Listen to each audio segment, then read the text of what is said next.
I live in South Central. This is South Central. Liquor stores, fast food, vacant lots. So the city planners, they get together and they figure they're going to change the name South Central to make it represent something else. So they change it to South Los Angeles. Like this is going to fix what's really going wrong in the city. This is South Los Angeles. Liquor stores, fast food, vacant lots. Just like 26.5 million other Americans, I live in a food desert.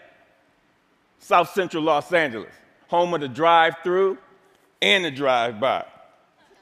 Funny thing is, the drive-throughs are killing more people than the drive-bys. People are dying from curable diseases in South Central Los Angeles. For instance, the obesity rate in my neighborhood is like 5 times higher than, say, Beverly Hills, which is like probably 8-10 miles away. I got tired of seeing this happening. And I wonder, how would you feel if you had no access to healthy food? If every time you walk out your door, you see the ill effects that the present food system have on your neighborhood? I see wheelchairs bought and sold like used cars. I see dialysis centers popping up like Starbucks. And I figured this has to stop. So I figured that the problem is the solution. Food is the problem, and food is the solution.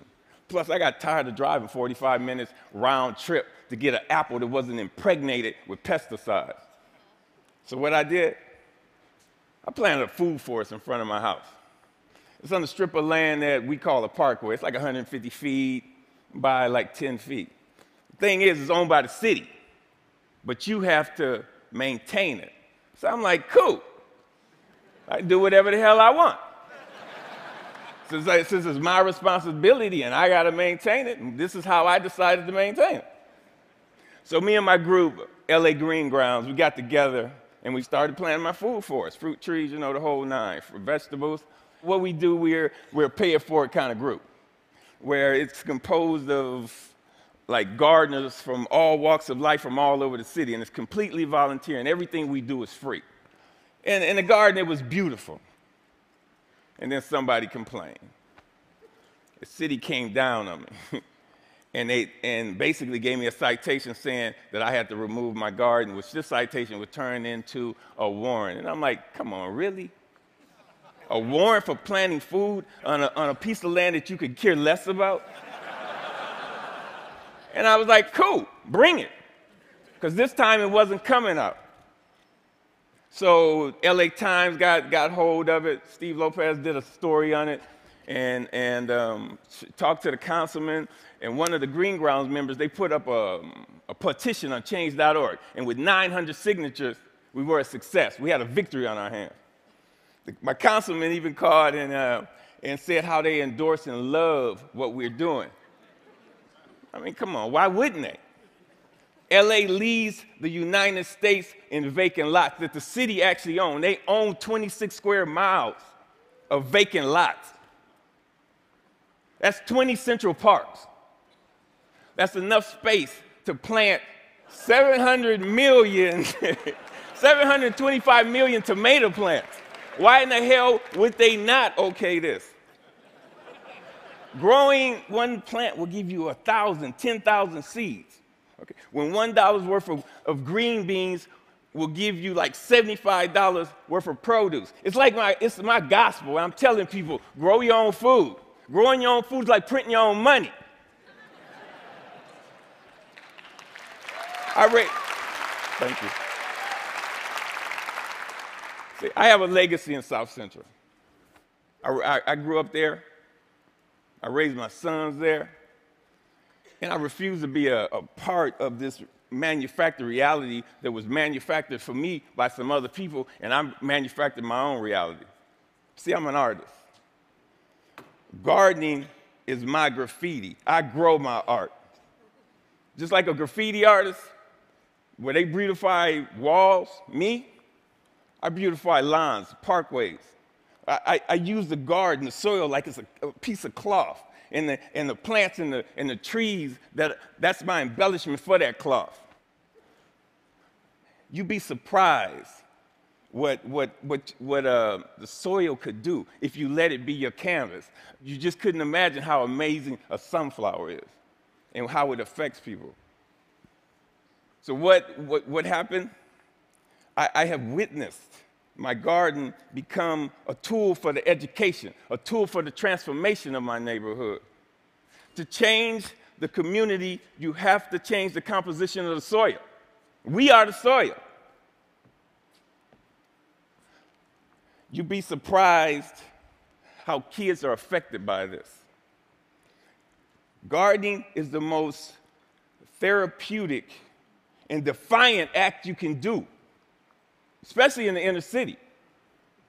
Plus, you get strawberries.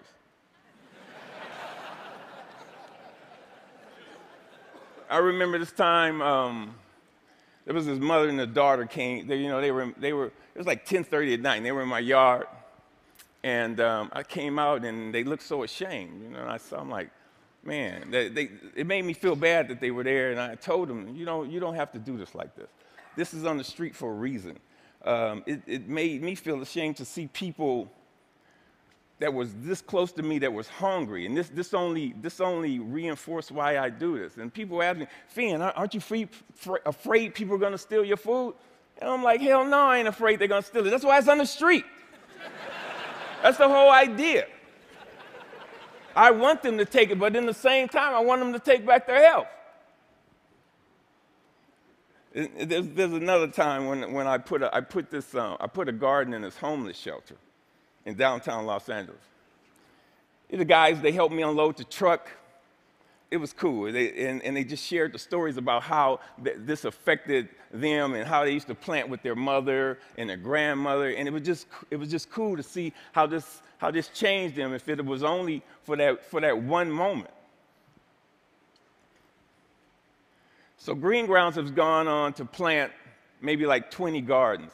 We've had like 50 people come to our dig-ins and participate in this, all volunteers. If kids grow kale, kids eat kale. If they grow tomatoes, they eat tomatoes.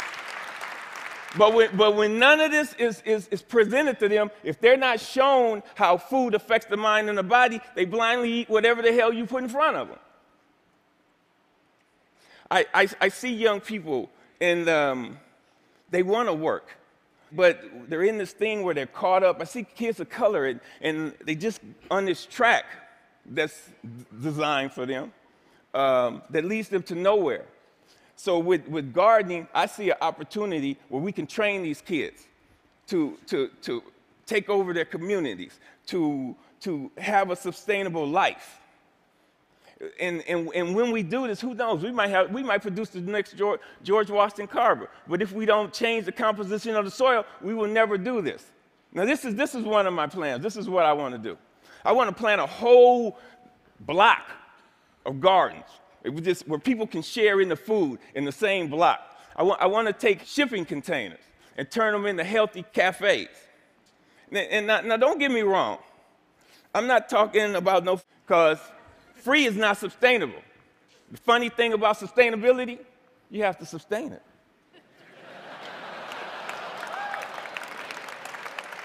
What I'm talking about is putting people to work and getting kids off the street and letting them know the joy, the pride, and the honor in growing your own food. Opening farmers markets. So what I want to do here, we got to make this sexy. So I want us all to become ecolutionary, renegades, gangsters, gangster gardeners. We got to we got to flip the script on what a gangster is. If you ain't a gardener, you ain't gangster. Get gangster with your shovel, okay? And let that be your weapon of choice. So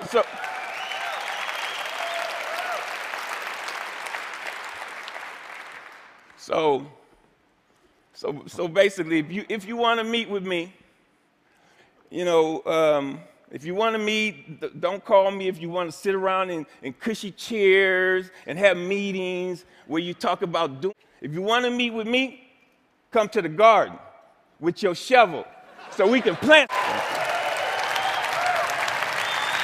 Thank you.